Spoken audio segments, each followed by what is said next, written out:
तो आपके डैशबोर्ड पे आपको कस्टमाइजर साइट पे जाना है और आपको यहाँ पे दिखेगा एक ऑप्शन मेन्यूज का। ऑलराइट, आपको मेन्यूज के ऑप्शन पे क्लिक करना है और आपको यहाँ पे प्राइमरी मेन्यू का देखना है। ऑलराइट, तो अभी मैंने यहाँ पे इसको टिक कर दिया है और आप देखोगे यहाँ पे एक मेन्यू आ चुका है। ऑलराइट, मैं चाहूँ तो इसमें और चीज़ें ऐड कर सकता हूँ या किसी भी कैटेगरी को या किसी भी हेडिंग को दूसरी हेडिंग के नीचे डाल सकता हूँ। जैसे अभी आप देखेंगे ये कॉन्टैक्ट वाला सबसे राइट साइड में है, सबसे लास्ट है ये एलिमेंट। मेरे को इसे अबाउट के नीचे डाल देना है, तो मैं अबाउट के नीचे अगर देखता हूँ तो यहाँ पे मेरे को कॉन्टैक्ट दिख जाता है। ऑलराइट, तो अभी मैं क्या करता हूँ, आपको इसमें और आइटम्स ऐड करके दिखाता हूँ।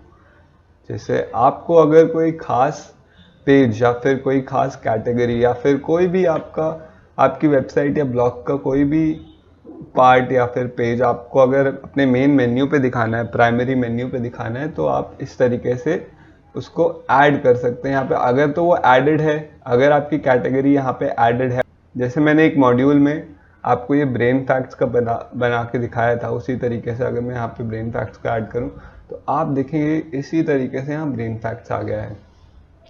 ऑलराइट, पर मैं अभी ब्रेन फैक्ट्स को यहाँ से हटा देता हूँ। हटाना कैसे है मेरे को, यहाँ पे मैं जाऊँगा, ये रिमूव का ऑप्शन है, मैं इसे रिमूव कर दूंगा। ऑलराइट, इसी तरीके से अगर मेरे को नया आइटम ऐड करना है तो मैं कोई भी लिंक जो होगा वो यहाँ डाल दूंगा, कोई भी URL यहाँ डाल दूंगा। अगर मैं चाहूँ तो सीधा गूगल का URL उठा के भी यहाँ पे डाल सकता हूँ, या फिर कोई भी URL, इंटरनेट पे कोई भी URL। अगर आपका फेसबुक का URL आपको डालना है, अगर आपको फेसबुक का URL डालना है तो आप वो भी यहाँ पे डाल सकते हैं। ऑलराइट, मैं भी आपको ये करके नहीं दिखाऊंगा, आप ये खुद कर सकते हैं।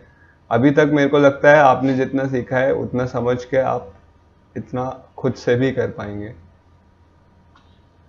हम आगे बढ़ते हैं। तो अभी मैं आपको दिखाता हूं कि किस तरीके से यहाँ पे अगर कोई क्लिक करता है तो वो दूसरे पेज पे पहुंच जाता है, और ये मेरा अबाउट का पेज है। ऑलराइट, इसी तरीके से आप भी मेन्यूज को कस्टमाइज कर सकते हैं। तो मुझे यहाँ पे कुछ एलिमेंट डालना है, यहाँ पे मेरे को एक साइड बार डालना है। तो मैं क्या करूँगा, साइड बार के ऑप्शन पे जाऊँगा, ऐड अ विजिट करूँगा। मेरे को यहाँ पे रीसेंट पोस्ट दिखाने हैं। ऑलराइट, तो मैं यहाँ पे रीसेंट पोस्ट सेलेक्ट कर दूंगा। भी आप देखेंगे क्योंकि एक ही पोस्ट है तो यहाँ पे एक ही पोस्ट दिखेगा। इसी तरीके से आप चाहेंगे तो और भी चीज़ें ऐड कर सकते हैं। अगर आप चाहते हैं कि एक कैलेंडर दिखे मेरी वेबसाइट पे, तो यहाँ पे आप कैलेंडर भी ऐड कर सकते हैं। ऑलराइट, यहाँ पे आपको दिखेंगे आपके बाकी के पोस्ट इस थीम के हिसाब से। आपकी थीम के हिसाब से चीज़ें अलग भी हो सकती हैं। उसी तरीके से मैं भी कैलेंडर हटा देता हूँ। उसी तरीके से अगर मेरे को यहाँ पे पेजेस की लिस्ट डालनी है, ऑलराइट, तो मैं यहाँ पे पेजेस की लिस्ट भी डाल सकता हूँ। तो कुछ इस तरीके से आप भी साइड मेन्यू ऐड कर सकते हैं।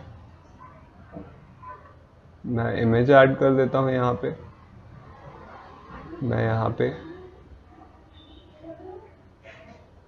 नेविगेशन मेन्यू ऐड कर दूंगा। ऑलराइट, आप देखेंगे उसी तरीके से यहाँ पे भी साइड बार आ गया है। और भी बहुत सारे एलिमेंट्स आप ऐड कर सकते हैं, और इस तरीके से आप अपनी साइट को और ज़्यादा नेविगेबल बना सकते हैं अपने यूजर्स के लिए।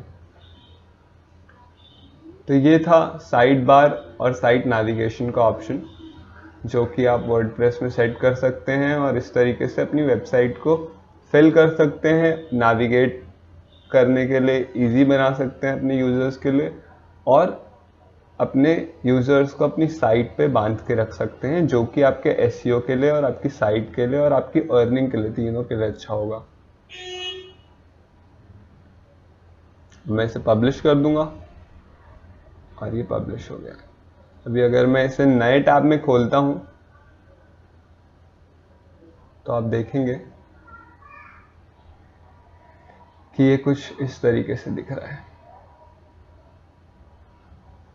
अगर मैं आपको अपनी दूसरी वेबसाइट का दिखाऊं एग्जाम्पल,